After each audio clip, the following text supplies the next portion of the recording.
For years, we've all been beaten over the head with this idea that getting a full 8 hours of sleep is, like, non-negotiable. But what if that's not the whole story? What if the real key to feeling amazing isn't about how long you're unconscious, but how well you're living when you're awake? Okay, let's dive into this pretty surprising story of how one guy started sleeping less, but somehow feeling better than ever. And this quote, man, this is the whole game right here. It's not just about tweaking your sleep score. It's about getting to a place where you're free from the anxiety about sleep. I mean, can you imagine that? Getting to a point where your sleep is so dialed in, so automatic, you just don't even have to worry about it anymore. That's the huge shift we're going to unpack. Just be honest with yourself for a second. Do you ever wake up, you glance at your watch or your phone, and you feel that little pit in your stomach because you only got, say, 6.5 hours? You might actually feel fine, but the number tells you that you're supposed to feel bad. That pressure to hit some magic number is a massive source of stress for so many of us. We've all heard it, right? It's everywhere. Experts, YouTube videos, your friends, the message is just drilled into us. Get your 8 hours or you're basically failing at health. This creates this thing you could call the tyranny of 8 hours, where we start to doubt our own bodies if they don't fit into this one-size-fits-all box. And this is where things get really interesting. See, after months of making all these other changes in his life, none of them focused on sleep, by the way, a single piece of data popped up on his watch that just made no sense at all. It was the first clue that the entire rulebook he'd been playing by might just be completely wrong. Boom, 92, a sleep score of 92. I mean, that's an A+, right? That's the kind of score you think you'd get after a perfect 8 or 9 hours of just, blissful, uninterrupted rest. But here's the thing. That is not what happened. And this number perfectly captures the contradiction that kicked this whole investigation off.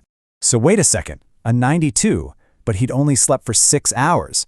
According to all the experts, that should mean he's having a bad day. He should be groggy, but he felt fantastic, totally clear-headed, energized, and rested. For the first time, the data on his wrist actually matched how he felt, even though it completely defied everything he'd been told. So what on earth was really going on here? Okay, so here's the kicker. The solution, this amazing sleep, it wasn't found by trying to hack his sleep. He wasn't taking some new supplement or buying a $1,000 mattress. The incredible improvement in his nights was actually a side effect of completely overhauling his days. So, what did he actually change? Now, look at this list. What's so wild here is that none of these are really sleep aids, are they? I mean, breath work, ice-cold showers, getting outside for a walk, and just chilling out at night. These are all about regulating your nervous system while you're awake. They're teaching your body how to manage stress and find calm during the day. And this quote just nails it. You can't really force good sleep. Sleep is an outcome. It's a report card for how you lived your day. Once he started creating a sense of safety and regulation in his body during the daytime, his body just stopped having to fight for rest at night. It just happened on its own. So this gets us to the big idea that really unlocks this whole puzzle of getting a high score on low hours. It's not about the total time you spend with your eyes closed. It's about what your body is actually doing during that time. It's a huge shift from thinking about quantity to thinking about quality. Sleep efficiency. You hear this term thrown around, but what does it actually mean? Well, think of it this way. If you're in bed for 8 hours, but you spend a full hour of that time tossing and turning or just lying there awake, your efficiency is pretty low. The real goal is to make every minute you're in bed as powerful for recovery as possible. Okay, check out this comparison, because the data is just wild. On the left is his data. On the right, the average for guys in their 40s. Yeah, his total sleep time is lower, we see that. But look at the real story here. Awake time, almost 0. And deep sleep, the phase that does all the heavy lifting for recovery, is literally double the average. His body was getting way more work done in less time. Now that is efficiency. So how does this actually work, biologically speaking? Well, when your nervous system is calm, you're not going to bed pumped full of the stress hormone cortisol. That means your body can drop into that restorative deep sleep almost instantly. And because you're not in a low-grade state of fight or flight all night, your sleep is solid, with way fewer of those little wake-ups that wreck your momentum. And once you get this, it totally flips the script on how you think about sleep. It stops being this thing you have to chase and hunt down, and it becomes a signal that you just need to listen to.